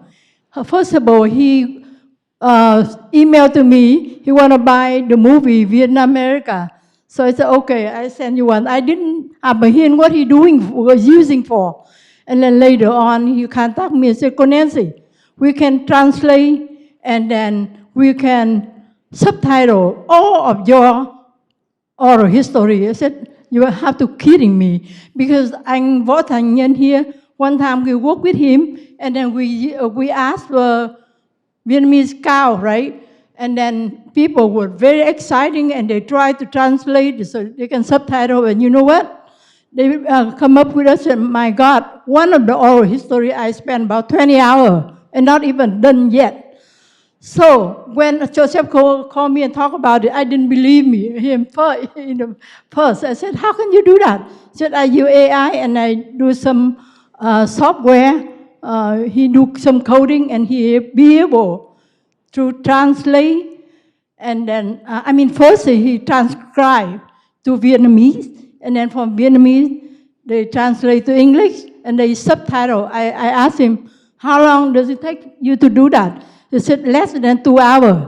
That's what he done. And almost of our oral history will be translated and then subtitled. And he told me that he's going to use it for LA to do in the I mean in school, high school. So thank you very much. And I want to say something. I'm very happy now because whatever I dream for it happening. From Dr. Quỳnh Kiều, Vân Chương, Isa Lê, and then Joseph, of course, we are having a new generation. They're working very hard to use our tax money to support our own community instead of myself and many other organizations here. We beg for money, so we do this and do that for the community. Now we have this group of talent who are helping us to do just that. Use our own money to support our community. Thank you very much. Last question. All right. Okay, one last question. So this question is for Isa Lei.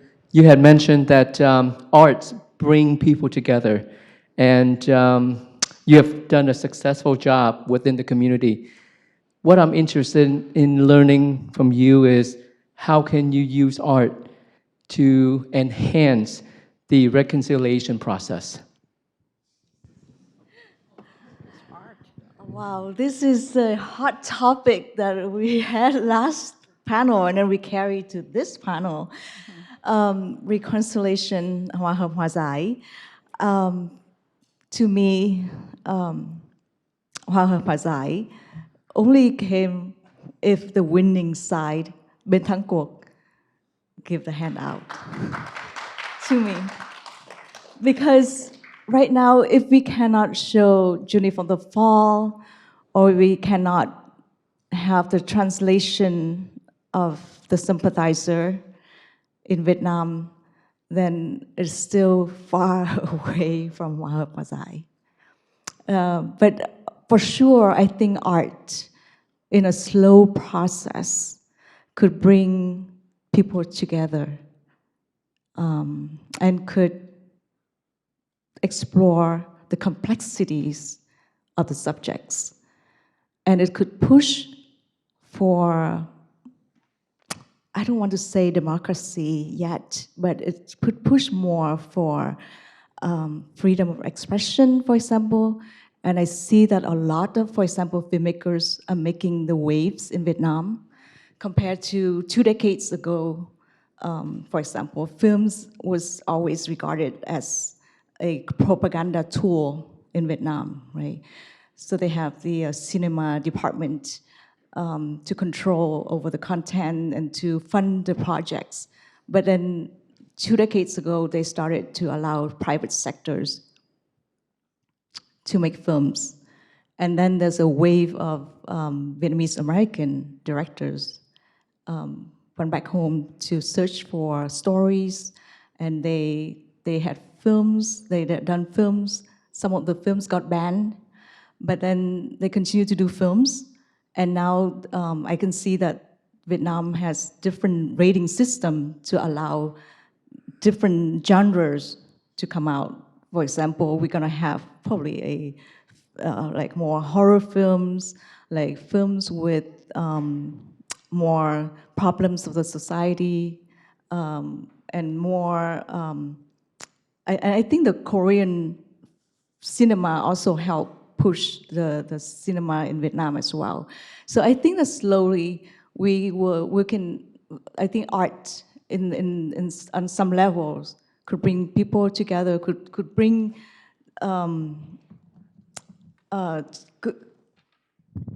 Could be the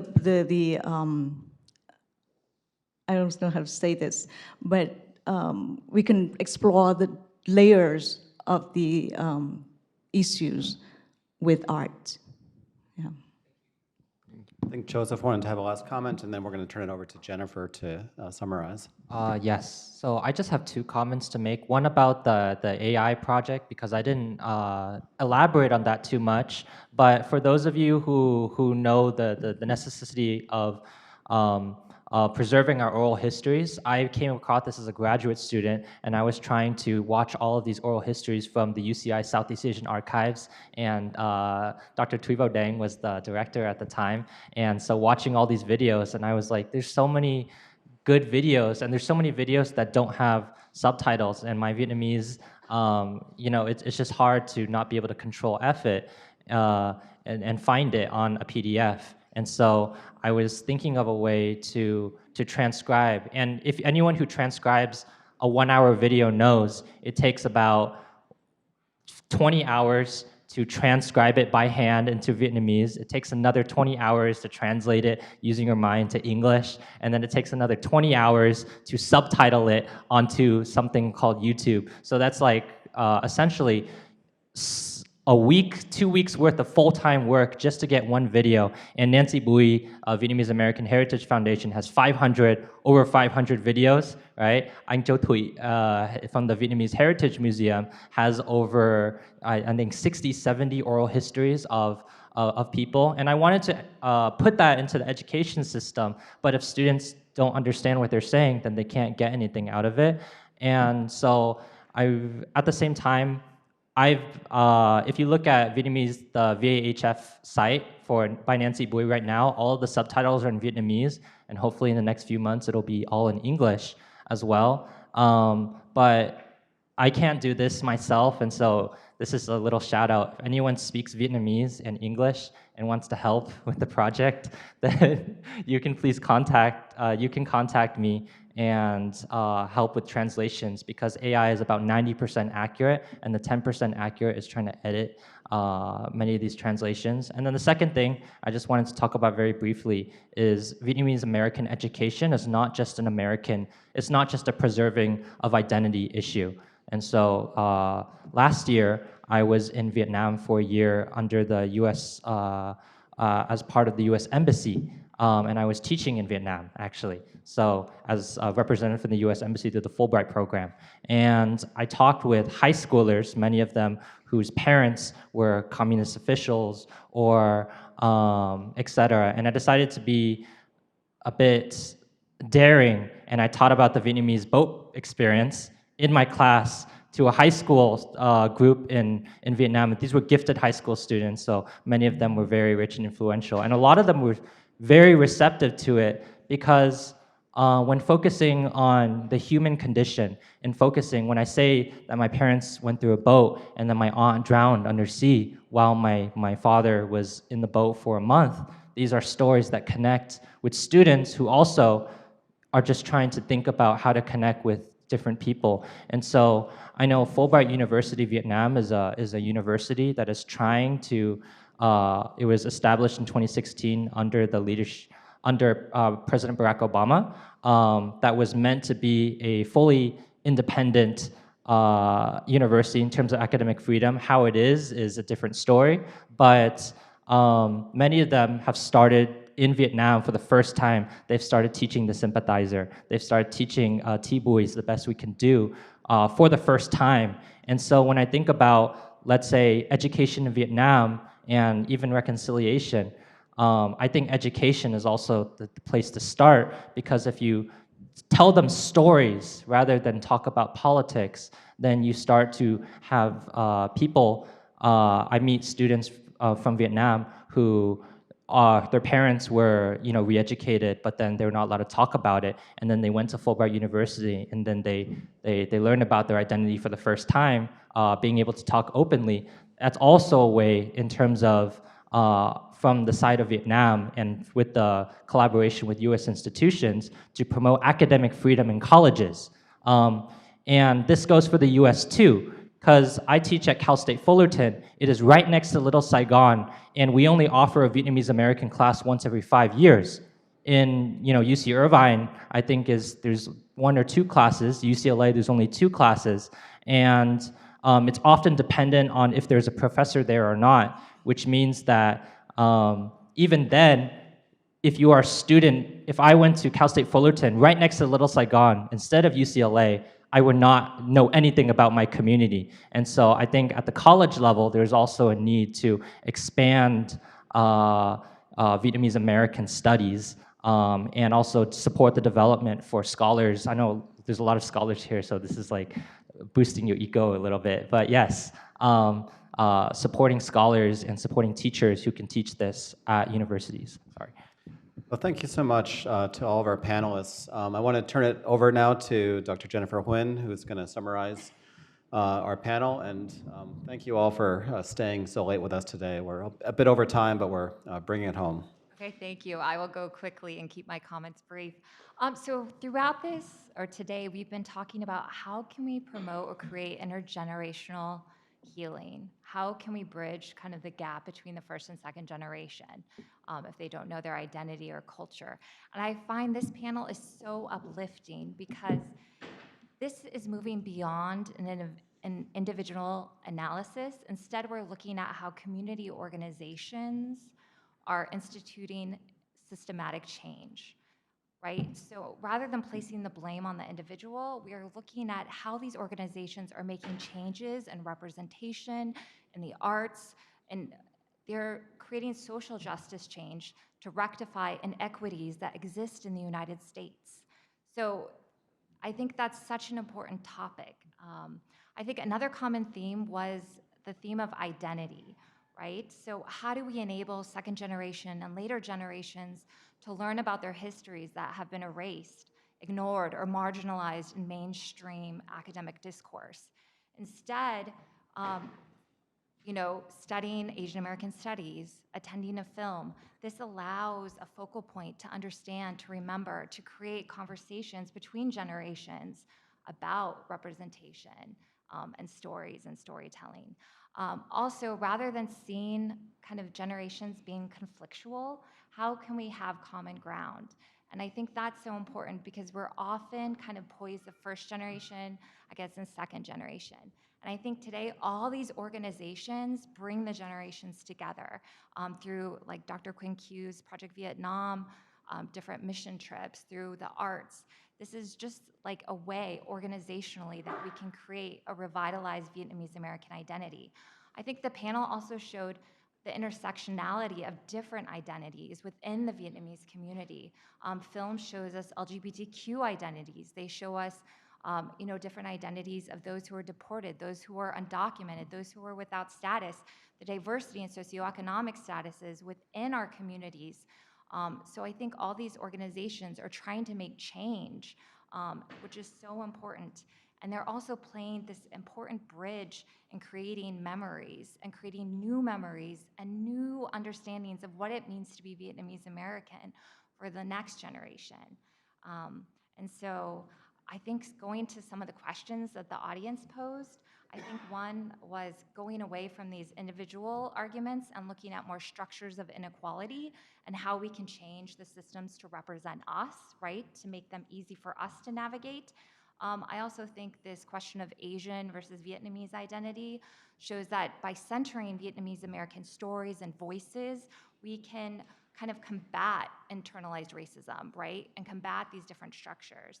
So I was so happy to end today on this panel because it's very uplifting and hopeful for the future. So thank you. I agree with all of that. Well, I would like to thank all the panelists, the moderator, and Jennifer Huynh for an awesome summary. So tôi sẽ nói tiếng Việt rất là ngắn, xong rồi chúng ta sẽ kết thúc ngày hôm nay. Thì là nói chung là các vị cũng có thể nghe Jennifer Huynh nói rất là những cái người mà diễn giả hôm nay thì họ nói về các tổ chức cộng đồng chứ không phải là cá nhân, các tổ chức cộng đồng họ có thể tạo ra những thay đổi có hệ thống để có lợi cho cộng đồng người Mỹ gốc Việt như thế nào, và trong những cái việc mà họ làm đó thì là họ đem lại các thế hệ gần với nhau hơn, cũng như là những cái vấn đề mà đồng tính hay là những vấn đề có những cái vấn đề như vậy thì sẽ có thể hiểu biết nhau nhiều hơn, rồi tạo ra những cái ký ức mới cho cộng đồng qua những cái hoạt động của họ. Rồi có một cái ý kiến thì nói về